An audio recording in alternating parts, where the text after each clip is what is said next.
Welcome to this webinar. Due to the sensitive nature and content within these sessions, we would advise you undertake the training in a private space where you are unlikely to be interrupted.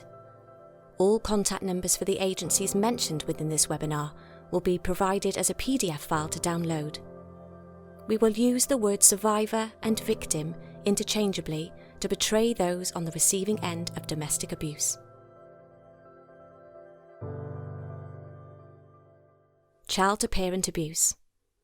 This presentation is brought to you in partnership with Mid and West Wales Vouda SV Partnership, PEGS and Petals Training Limited. Awareness. We know that globally 1 in 10 families will experience child-to-parent abuse. That is about 3% of the UK population. Research around child-to-parent abuse, CPA, is still in its infancy, as it only started in 2010. There appears to be an increase in reports of child-parent abuse, but it is unclear whether this is an actual increase or rather than an improved awareness of the problem. Due to COVID-19 and lockdown restrictions, it was reported that there was a further escalation of reports of CPA, with research indicating 70% increase of incidents. Child-to-parent domestic abuse is uncomfortable to talk about, but this is also part of the problem and adds to parents' reluctance to speak out and ask for help. Child-to-parent abuse is not even recorded as such, making it harder for us to know the exact prevalence within our communities, which then impacts on services delivering effective support. Parents are judged, shamed and blamed, as there is a presumption that CPA is down to a lack of parenting, that the parent has no boundaries, or that the parents are failing. All of which is victim blaming and part of the attitude change needed. Without accepting parents can be abused by their child, of any age, and that they need support, not blame or shame, means awareness can only go so far in improving the situation. Today we ask that you expand your knowledge, become more professionally curious, and stand alongside us for the changes needed for these unseen and unheard victims of domestic abuse. We need to talk about this. It is important to remember that where there is a child, there is a parent, carer or guardian.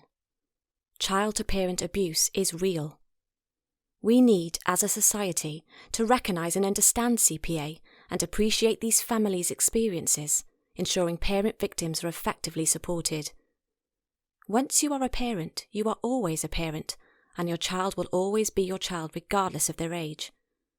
Child-to-parent domestic abuse has just the same risks as that of intimate partner victims. Statistics and research. As research is so new, only since 2010, there can be a variation in statistics. Academics such as Rachel Condry, Caroline Miles, Amanda Holt are some of the leading researchers in child-to-parent abuse who have published numerous research around CPA. Research by PEGS. Our own findings reveal that 55% of the families we support have children under 12 displaying abusive behaviours, which proves that not just teenagers display abusive behaviours, as per previous stereotypes. Assuming only a certain age range can behave in this way is not helpful. It is marginalising people and is leaving victims unseen and unheard. Of those findings, 90% of the families are being hit by their child, with a further 90% indicating they are being controlled or threatened by their child. These two statistics are very high. They may shock you, or perhaps it is where you had thought it would be. Whatever your view, the fact remains that there are many parents being abused by their child, yet we as a society and as professionals are missing them, not responding to them effectively or perhaps leaving them at risk of harm. Just over 4% of the families are experiencing sexual abuse from their child. This statistic is upsetting and for some, uncomfortable to discuss. Thinking about your own practice, do you ask parents if they are experiencing sexual abuse or sexualised behaviours from their child? If you are not, this is not a criticism. We know how difficult it may be to even think of asking these questions. We would prefer for the reality to be that no parents are being sexually abused by their child, yet this is not the case. For us to assume no parent is experiencing this form of abuse is ignorant on our part. It would be difficult to ask, Yet asking the question and being told no is far better than not asking the question and leaving the parent in crisis and at risk. Barriers for parents accessing support. One of the biggest barriers for parents to access support is that child-parent abuse is not understood by professionals. Parents often feel shame, blame and guilt, and also at times a sense of betrayal towards their child. Parents feel that no one is listening and that the assumption is that it must be a parenting failure. Often parents reach out for help and to be told that the behaviours are normal and that the parent should attend a parenting programme. Could you imagine the outcry if we started sending intimate partner victims of abuse on a programme on how to be a better partner? I would like to think no one would ever suggest this, yet for parent victims it seems that this is the first thing parents are told to do. Often the families we work with will have more than one child, yet only one child will be displaying abusive behaviours. Is it reasonable to suggest that if it is a parenting issue, that all children in the household will be displaying the same behaviours? We have identified a 7-stage cycle that parents go through to seek help. See copy of cycle in handouts provided. In summary, the cycle highlights the various stages a parent will go through in order to seek support. Even at the final stage of the cycle, the parents have revealed that they still receive no support, as they are told the behaviours are their fault and they need to parent better. This cycle can go on for years, decades in some instances. Can you imagine how that parent feels every time they reach out and are blamed? Parents also do not want to criminalise their child or become criminalised themselves, such as being fined for their child not attending education, perhaps having a parenting order placed on them, or even risk of homelessness due to threat of eviction as a result of their child's behaviour. Later in this presentation, we will point you towards support available in these areas. Potential behaviours. Potential behaviours displayed can include emotional and verbal abuse, intimidation, coercion, and control by physical violence. This can include violent acts within the home, such as destroying property, financial and economical abuse, which can include children creating online accounts in their parents' names, such as credit cards and catalogues. Some parents have also had to significantly reduce their working hours or leave their employment due to the behaviours they are experiencing from their child. Other behaviour witnessed could be heightened sexualised behaviours, which can include sexual abuse from their child, threatens to harm or kill, including towards any pets or others within the home. Often the behaviours have been reoccurring for a long period of time and can for some reveal a pattern of behaviour. So why does child-to-parent abuse occur? There is no single explanation. It can be extremely multi-causal, and for some families there will not be an explanation for it. At this stage, we are not here to judge or search for reasons, but instead to offer all parents support. The help is the same for all parents. Listen, tell them you believe them, identify what strategies work and help the parent to build upon them, create a safety plan and risk assess regularly, as things can change really quickly. However, there are risk factors that can be identified where CPA is prevalent, such as child sexual exploitation, child criminal exploitation, ASD, learning needs, loss and bereavement, or any other traumatic experience. Fact or myth. Next, we will discuss a few of the questions raised within this topic.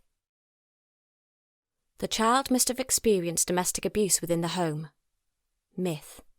Child-to-parent abuse is complex and multi-causal. Fact. This has been explained during the previous slides. The parent has no boundaries or consequences. Myth. The parents do have boundaries and consequences. It is the child, young person who is not following the parent's rules. This is identified very quickly. The child's behaviours are often escalated when the parent tries to enforce the boundaries and consequences. Stepdads are less likely to be abused than birth fathers. Fact. It affects all levels of society. Fact. Just like with intimate partner domestic abuse, anyone can be a parent victim of abuse. The parents are dramatising the behaviour. Myth. Often it is assumed that the parents are exaggerating, yet the reality is the parents are often minimising the behaviours as they do not want to get their child into trouble and they feel shame and guilty about their experiences. Siblings are also affected. Fact: sibling abuse is another form of domestic abuse that is often overlooked, minimised and left, as it is siblings being siblings. Sibling abuse can and does have long-lasting effects on the siblings and also family dynamics. How to respond and support. Do. Be open and transparent. Tell them that you believe them. Discuss and create a safety plan. Remember, it is a safeguarding concern for all family members. As the professional, explain what is going to happen, taking each point and unpicking each stage, giving the parent the opportunity to ask questions. It may also be necessary to put any plan or suggestion in writing for the parent, as at times they may find it difficult to process a lot of information in one go. Do not share what is disclosed with other family members, as this may place the parent and or the child displaying these behaviours at risk of harm. Do not use any victim-blaming language. It is crucial when speaking to parents that you think about the words you use. If you would not say it to an intimate partner victim, then do not say it to a parent victim, nor assume this is a parenting issue. Any mention of the parent being at fault will see the parent closing down and not telling anyone what is going on. The chances are the parent is already blaming themselves, so they do not need to feel blamed when they reach out for help. Do not minimise or ignore incidents or disclosures, nor treat each case the same. Explain what a safety plan is and why one is needed. Firstly, consider if this is within the remit of your role. If not, then explain that a safety plan can help identify what to do during an incident and can, and likely will, include all members of the household. If a safety plan is your responsibility, think about asking the parent what happens before, during and after an incident. Include any strategies that the parent says works, and complete the safety plan with the parent, not for the parent. The parent is the expert in this situation and will almost certainly be risk assessing and safety planning themselves, although they may not realise that they have been. If a safety plan has been created, it is good practice to share with any other professionals involved with the family that it is not the parent's fault and that their experience is domestic abuse, so there will be a multi-agency response, though any information shared is on a need-to-know basis only. If you are not directly involved in safety planning or are unsure, please see the contact numbers at the end of this presentation for advice and support. Remember to hold conversations in private and check that they are safe to have. Actively listen to get a full picture of when the behaviour started. What would the parent's ideal look like? What strategies have they tried already? Ask and discuss any triggers and coping strategies and identify support networks. You should work in a multi-agency approach, carry out a risk assessment, follow safeguarding and any specific policy, seek advice and support from your line manager and or expert services if you need to. Remember that the family's experiences are serious and need to be responded to as such, so record all conversations accurately and clearly. Support for the person displaying the behaviour. It is important that the person displaying these behaviours has their own response and that this includes their own risk assessment and safety plan alongside identifying services that can work with the individual. We will give details further on in this session on who can help the young person.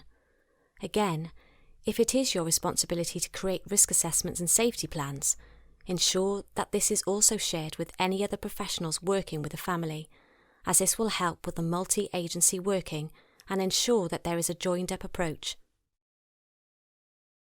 Specialist support. Parental Education Growth Support, PEGS, is a community interest company that was formed in November 2019 due to identifying the gap and lack of effective support for these parent victims of domestic abuse. We started delivering support in March 2020, and by December 2020, we had supported around 300 families and have grown at an incredible rate, with referrals being made from across the whole of the UK by statutory and third sector services as well as self-referrals. We have been on many media platforms and have won awards for the work that we are doing. We were asked by the Home Office to be part of a group advising on the new domestic abuse bill, and we're delighted to be able to give parent victims a voice, which will see CPA being mentioned in the bill. Our director is also due to speak at the Westminster Domestic Abuse Forum in May, and is the only person talking about child-to-parent abuse. We are also a survivor-led organisation, which means we really do understand and have been where the parents have been. We have turned our pain into power to empower others and to give hope in situations where parents are saying they feel hopeless. We know that abusive behaviours do not just stop once your child turns 18. Sometimes the behaviours start when your child is an adult too, which is why we support parents with children of any age. Help for parents. So how do we help? We listen, we support, and we empower. PEGS delivers specific support programmes. We had 100% of parents state they felt better supported and informed about CPA in our programmes. We have a peer support group which offers support, strategies, resources and promotes inclusion and parents report feeling less alone. We have weekly drop-in sessions that are held virtually, which means regardless of where a parent lives, they can access us if they want to. We can also offer one-to-one consultations and advocacy, depending on the parent's needs. We also have access to a counsellor who can deliver some sessions to parents for free. This is a funded provision currently. Each parent we speak to has our PRAM assessment completed, a home risk assessment plan as well as numerous resources. We also believe in supporting professionals too, and can at times offer consultations on cases. We have various training packages including the PRAM, PEG's risk assessment model, a specific assessment tool that will identify CPA and risk. This unique and only CPA identification tool also forms part of safeguarding responses and has been implemented by Dyfed Powys Police since early 2021, along with Mid and West Wales. All packages can be delivered online and include case studies. For 24-hour support, call the Live Fear Free helpline on 0808 8010 800. If someone is in immediate risk of harm or danger, don't delay. Dial 999. All contact numbers will be provided in the PDF document alongside this webinar. For specialist support, you can find PEGS across various social media platforms.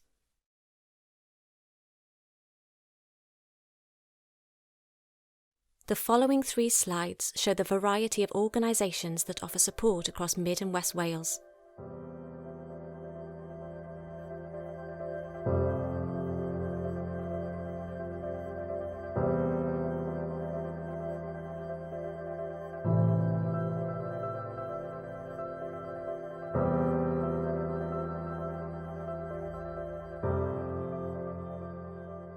Thank you for your time and attention today.